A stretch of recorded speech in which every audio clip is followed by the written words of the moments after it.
In this video, we're going to show you the most common steps for installing a new stereo in your car. Now, every vehicle is different, so the specifics vary. Some vehicles are more challenging than others.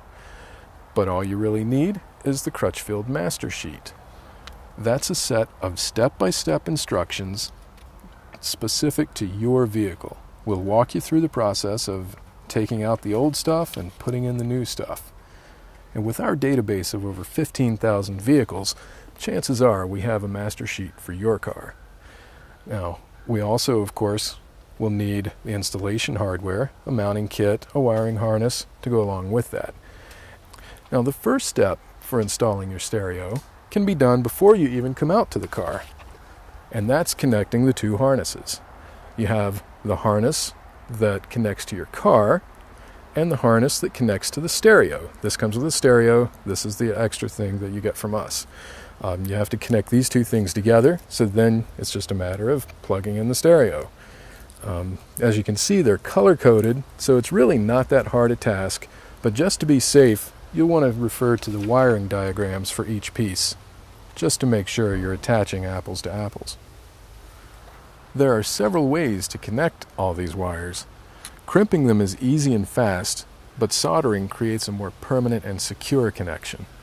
For the best of both worlds, try Posi Products wiring connectors. They're even easier than crimping and just as secure as soldering. Alright, here we are with the completed project. I've taken the car harness, connected it to the stereo harness, and I used the Posi connectors just because they were quick and easy. Now, if your stereo plays videos or DVDs, then you'll also have a really long green wire that has to be connected to your parking brake. Or, as in the case with this Alpine stereo, two long yellow wires. One connects to the parking brake, one connects to the foot brake.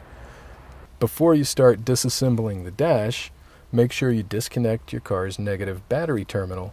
That'll prevent us from causing any accidental shorts once we're moving around inside the cavity. In this car, I start the disassembly at the bottom of the console around the gear shift and work my way up. Now in my other car, I start at the top of the dash, lifting off an upper trim panel and work down toward the stereo. Just another example of how every car is different. In most vehicles, as we've done here, you'll have to remove one or two pieces of trim panel of the dash, and that's best done using some trim panel tools, as I did, so you can pry around everything without risking scratches or breaking something. And now we're into the heart of the dash, and a couple more screws, and we'll have this radio assembly out. Again, I'm just following along with my master sheet, and it's walking me through, and that's how I know which thing to pull off and which thing stays put. There we go. Now that the old stereo is out of the way, this is the perfect time to run the extra cables you might need for the new stereo. For example, I have a USB extension cable. I can run that down inside and either up under the console or into the glove box for my iPod connection. I mentioned before, on the harness, we had the two really long wires, one going to the parking brake.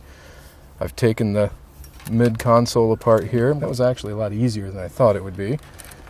So this wire will just run down through here, and using another Positap connector, I'll tap onto the emergency brake wire down here, which is a little pink wire, connects to the pen switch on the emergency brake, and I'll just tie the two end together. That way this gets the signal from the brake switch, and this other wire I will run down through here over to the foot brake so that it gets signal when the brake gets depressed. Now we just put it all back together. Oh yeah, that's going to look nice. Reassemble the dash and make sure everything is back in place. Then reconnect the battery and test it out. Do not try to test the stereo before reassembling the dash. Many newer vehicles have switches or indicator lights for the airbag on the console. Reconnecting the battery while those circuits are disconnected could trip an error light. Now, this usually won't interfere with the airbag's operation, but it can only be reset via the dealer's diagnostic computer, and that can easily cost you $100. And here we are. The installation is complete and we have a new stereo. Keep in mind, like I said at the beginning, every vehicle is different. And if you run into any problems during the installation, our tech support team is just a phone call away. To get started, go to crutchfield.com/whatfits. There we'll show you a list of all the items that fit your car, plus the installation hardware you need. And remember, if the stereo you purchase is priced $119.99 or more, then this installation gear is usually free.